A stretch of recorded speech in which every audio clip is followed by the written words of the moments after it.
Guys, may muna ako dito. Pahinga ng konti ako. Pagsundo kay Aiden. So, nagbabayad lang talaga ako. Pag magsusundo kay Aiden. Pag wala dito yung papa niya. Okay, pahinga muna ako dito sa may puno. Ayan, lapit po yung sama. Nadaanan namin mga konpa. Marami ditong klase ng mga nakatanim. Ayan, kabilaan ko is corn farm dinadaanan. Ayan.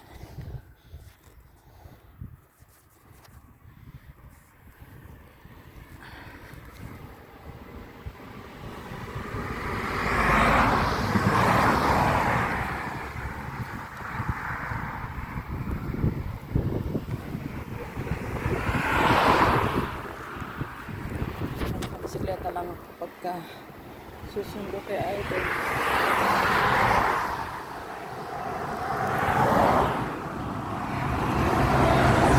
Meron pa akong dito ng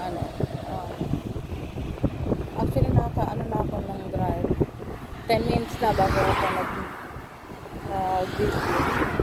So mula dun sa school, mula dun sa pinagsilungan ko hanggang sa school na Aiden is mga nasa 10 minutes pa.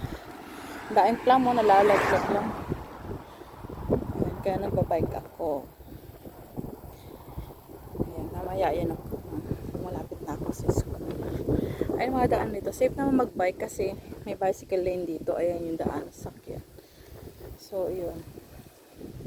Tsaka even doon na mainit naman. Is okay naman kasi. Malamig naman yung hangin. Ayan, narinig ko sa video. Ayan. Halos ito, mga Christmas tree. Ayun, nakikita nyo maliliit pa. Mga tinatanim talaga dito at binebenta. Kasi dito ang Christmas tree, pwede kang bumili ng talagang tunay na pine tree. Ayan o. Tapos kabilaan isa. Corn farm. Yan, usually lang makikita sa daan habang papunta ako ng school Aiden. So, nakaka-relax din kahit na magbabike. Mas malamig na may simoy ng hangin. Kasi ko naririnig nyo sa background ko yung hangin. Ayan. So, yan po muna dito para may sa school ni Aiden. Video ang kapag papasok na ng kanto nila Aiden.